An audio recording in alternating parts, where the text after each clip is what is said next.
вака испадна да ја почнеме емисијата, ама Зошто така стварно испадна? Тоа му е последна, како се кога, меѓународна активност. да, Кога ќе викнеме Мицкоски, прво ќе го прашаме како помина со Да. Пленковиќ. да. Апсолутно. Само да, таму да. го примаат.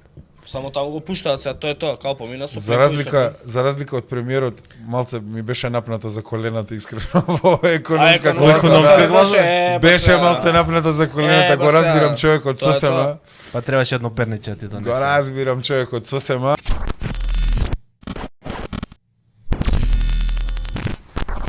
Ама само што се врати од Кина. Да. Нихао. Да, нихао. Нихао. Таму има Како една... те гледа у Кина кога кажа дека имаме 1.800.000 луѓе, дека сме популација, од кои што 300 се бугари? од кои што други 300 се извини. бугари, да. Извини. Интересно беше таму апсолутно, ама и беше малце реалити чек, затоа што кога ќе имаш контакт со ќе збориме во текот на емисијата, нели, затоа што таму бев дел од делегација која беше во посета на основа на политичка соработка помеѓу државите на Југоисточна Европа и Кина, значи имавме состаноци со официјални представници на провинцијални влади на градови и така натаму, но посетив и вакво, таму имав привилегија да посетам многу индустријски капацитети, производство и многу други работи, стварно тоа што го видов е неверојатно. Значи, нормално и во Македонија има квалитетни вакво капацитети, ама Кога се набавија автобусите Јутонг у Скопје, како реагирате вие тогаш?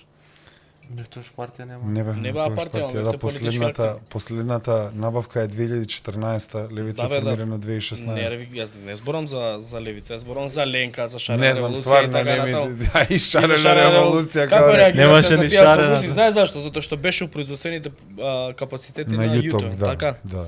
Добри се Јутонг? Неверојатни, најозбилно неверојатни. Мислам, број еден, ако не грешам, они 2006 има станато број еден у Кина, 2012 веќе у светот. Наизвезувани. Да, наизвезувани автобуси. Азискиот пазар го доминираат Јутонг и сега веќе и во европски. До оваа година Македонија имаше најмногу Јутонг автобуси на Балканот, но сега Мицотакис и владата на Грција има набавка во зимата од некои 400 автобуси, 200 за Атина, 200 за Солун, нешто такво има набавка и сега веќе и вакво и тоа све електрични автобуси. И сега Груевски беше или не беше електрични право кога нарача Јутонг? Па не, апсолутно нема тука грешка, Груевски корупција Не, му беше имаше проблемот, а не набавката на... корупција била, не, ама корупцијата беше затоа што била кинеска фирмата. И сите има Не зборам јас генерално сега за автобусите. Политичкиот наратив, Ама јавниот гледате дискурс ли- беше, види, нарачал од Кина, значи нешто со жутите прави, нели? Тоа беше наративот. Тоа е И Шарена расистички револуција. наратив. Расистички наратив, апсолутно ама и Шарена расистички наратив. револуција го правиш. Ама ова што го зборуваме дури искрено е тажно затоа што гледате како се повикуваме на набавка од пред 10 години на автобуси, нешто што е тековно. Што треба една влада и една централна и една градска власт да го прави, сега сме дојдени на Дередже, не викам кај што не можеме никакви автобуси. Никакви автобуси не може. Да, страшно. Значи и сега работата е тоа што Груевски ги набавил, мислам дека е тековна работа. Ама чекај. Чекај. Тековна работа беше набавката. Последните пред 10, предходните последни беа пред 50 години во Југославија. Не зборете така. Значи, Не зборете така. зборевме минатиот пат за Значи автобуси. ги нарача тогаш владата, Добро. 250 автобуси кинески од Јутонг, Јутонг, да. и уште едни имаше, не беа само Јутонг, имаше едни помалечки, а? Украински едни, Чешки мислам дека беа тие. украински беа.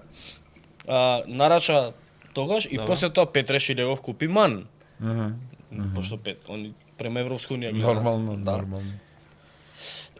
Сега останаа да возат само кинеските. А шо манот не работи? Што Манот работат сега 3 години. не манот се доста 3 нови години тие, нови да. се тие. Тие се доста. Али, како што издржале кинеските, никој не издржал. Ја тоа, како да ти кажам. Значи, по Апсолутно. овие, како да ти кажам, ти да возиш среда, петок, ова, Ни у и да- Кина го нема тоа. Кина го нема тоа. Да. Ама генерално мислам затоа што се фативме за оваа тема, инфраструктурно стварно се број еден веќе у свет. Тоа нема прашање, дури не е ни Добро, работа како на изгледа дебата. тоа, да е долови нешто, не знам што најмногу те фасцинираше сега. Вака Многу испадна работи. да ја почнеме емисијата, Ама Зошто така стварно испадна, затоа тоа му е последна, како се вика, меѓународна активност. Да, Кога ќе викнеме Мицкоски, прво ќе го прашаме како помина со Да. Пленковиќ. да, Апсолутно. само да, таму да. го примат. Само таму го пуштаат сега, тоа е тоа, како помина со За Пленковиќ. разлика од премиерот, малце ми беше напнато за колената искрено во економска економска класа. класа, Беше малце напнато за колената, го разбирам човекот Тоа е сосема. Па требаше едно перниче ти да Го разбирам човекот сосема, ама значи тоа што го видов стварно луѓе, сега да не видам некој патописец, ама Као Марко Поло ќе Као видиш. Марко Поло е дошол од Евлија Кина. Челевија ќе видиш. Да, раскажи ни за Кина, значи градовите кои ги видов, прво бев во Пекинг, Џангџоу, Луојонг и Данфен, а Данфен е стварно мало местенце, ама не е битно. Пекинг Имаме еден изгледа... фен што се вика по град. Да, еден од градови. ете, таман. Чинг-чонг. Чинчонг. Се зезам. Таму, значи, прво, малце политичкиот систем не им го разбираме. Значи, имаат одсликување, делуваат многу подецентрализирано тоа што јас го имав како замисла. Дури јас еве, а не па пошироката јавност која е уште површно запознаена со тој политички систем. Интересно е што прво имаат локални избори на локално партиско ниво и нели вакво државно, мислам зборам низ бирократските системи, низ партиските системи, имаат избори на година две, значи имаат цело време имаат избори. Втора работа, Имаат региони, гувернери, тоа сакав да го кажам. Втората работа, имаат провинции кои генерално им се помеѓу провинции. 100 до 200 милиони луѓе. Значи таа која што јас бев во провинцијата е 100 милиони луѓе, таа е буквално да ја пресликаш во Европа интегрално без Русија, нели која е трансконтинентална земја, би била најголемата земја. И би го имала и еден од најголемите буџети, нели, вакво во Европа, и тие на пример имаат пресликување на централната државна структура сосема. Значи секоја провинција има своји министри, своји ресори со кои раководи се понатаму, има и пресликување на партиската структура, така да многу е по-разнолико тоа што ние овде го размислуваме. Има над 3000 членови на парламентот, од кои 1000 не се воопшто членови на Комунистичката партија на Кина. Кина има 9 партии, а не една партија, тоа е сето многу интересно. Демократија.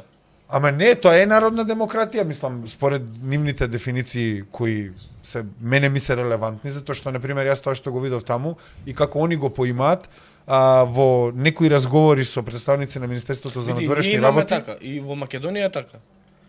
Ние имаме 120 пратеници, партијаши, кои што имаат едно исто размислување, и имаме, колку сте пратеници вие? 6. Шест пратеници, кои што плурализам не сте, имаме. да, кои што не сте со естаблишмент. Фер. Они имаат 3000, од кои што 1000 не Фер, се фер, Ова естаблишмент. Шер, само не сум апсолутно. знал дека има 9 партии. Да, А има 9 партии. Зашто само председателот на Кина може само да биде од За, комунистичка? сега, Ај се, затоа малце што не се... сум, не сум Добро. експерт во нивниот уставен поредок, не можам да го Добро. коментирам, ова стварно површно би го искоментирал, ама мислам дека едноставно највисоките Државни функции? највисоките тела на државата и на партијата се испреплетени. Тука е уствари целиот момент. Само не би знаел А што се точно тие затоа 9 што, партии, например, каква идеологија имаат, што... па сите се левичевски партии, суштина. Не се, значи,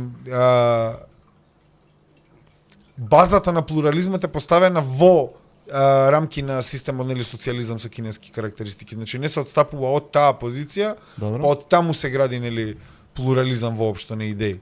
И тие имаат своја ваква, нели, некој ефект на локално ниво, ама и ова морам да го потенцирам.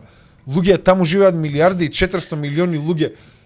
Комунистичката партија е таму успешна заради резултатите. Толку е просто 700 милиони луѓе се дигнати од екстремна сиромаштија. Значи тоа е резултатите зборат за себе и затоа луѓето едноставно им се свиѓа во насоката во која се движат. Да, се согласувам, ама тоа е заради ефектот на капитализам кој што го имплементираат во нивната Ама идеологија. не е па затоа баш се така. крева Тоа е 700 милиона, брат. Не е баш така, затоа како? што Се распределува богатството од кого? Како мислиш се распределува? Се распределува богатството на сиромашните, ама Не, ама богатството треба да го створи прво во Кина има тоа што се вика the great leap, тоа што западњаците го користат како негативна работа, нели, моментот на колективизација на земјоделските поседи, на земјоделските продукти и во тој great leap се има создадено акумулација на капитал во рамки на државата, надвор од елементите кои не биле држава претходно, кои биле дури и средновековни елементи нели таму во Кина кога се десила револуцијата. И сега од таква централизација после низ политиките кои и се дешаваат за време на Денг Сиопинг, онда се дешава нешто друго, значи не може тоа се го карактеризира како капитализам, затоа што капитализам е расејување на државниот капитал. Тоа е нели примитивната таа акумулација на капиталот. На пример во Македонија што Сиопинг тоа што го прави е отварање на Кина кон светскиот пазар. Кон светскиот пазар, тоа е едно, а друго отварање на Кина кон странски инвестиции.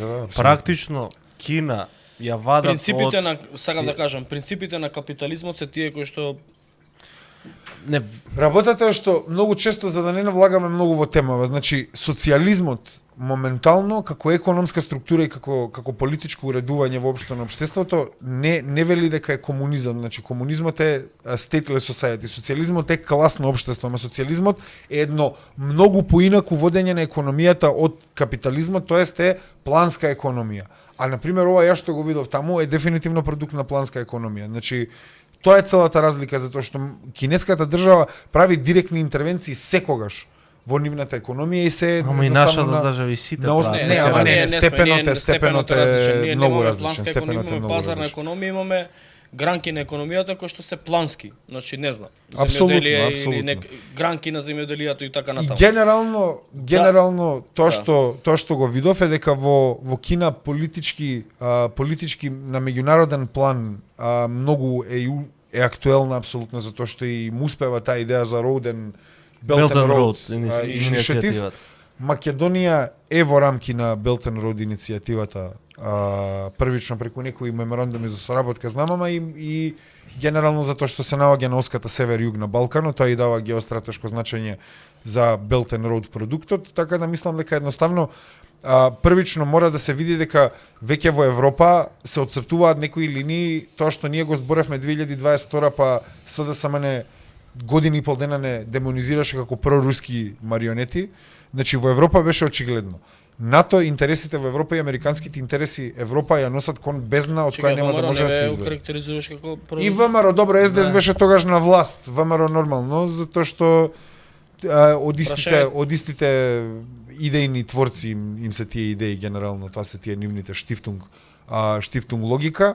И целиот муабет ми е тоа. Значи во Европа сега се обелодени дека Северниот ток украински служби го имаат извршено нападот на Германија. Во Германија веќе драстично тоа што АФД цело време капитализираше на незадоволството од инволвираноста на Германија во војната во Украина, сега веќе издигнато на еден национален консензус и стварно се бара од германската држава веќе да не учествува во таа војна, затоа што како ти да помагаш дека ќе прекине помошта на Украина. И ти како да помагаш на држава која тебе витална инфраструктура ти уништува со терористички напад. И сега што е целата моја логика? Ние не можеме географски да избегаме од Европа. Тоа е нормално. Значи, ние сме европска држава, расистичките политички проекти на евроатлантската линија, таа англосаксонската линија, Балканот го имаат ставено во една ситуација каде што ние прво се осеќаме како ни да не сме дел од Европа, се осеќаме искрено изолирано вака во политичка смисла, посебно Македонија која има 10 пати правено компромиси за својата внатрешна политика во поглед на тој европски проект, и додека сме политички вакво изолирани економски, нормално дека осеќаме дека доминираат нивните интереси. И сега во една таква ситуација мора да се биде трезвен. Нас ни треба соработка регионална, ни треба соработка континентална. Ние не можеме од тоа да избегаме. И едноставно, мислам дека логично се поставуваат работите, дека соработката на таа линија со истокот едноставно ќе дојде како логична последица. Искрено јас и како политичар во Македонското собрание сметам дека за оваа држава од витално значење е да се продлабочи соработката со Кина, дефинитивно да се продлабочи соработката со Кина на кој било начин и да е тоа можно, дали економска, дали е инфраструктурна, дали е енергетска, каква била соработка, па и дури да дојде и до една културна размена, затоа што едноставно тој дел од светот се развива во вистинска насока, едноставно се гледаат резултатите од тој развиток, така да на Македонија и требаат едноставно малце поразнолики политичари кои ќе ја водат државната политика, кои ќе гледаат на повеќе страни, едноставно тоа нели логично се наметнува.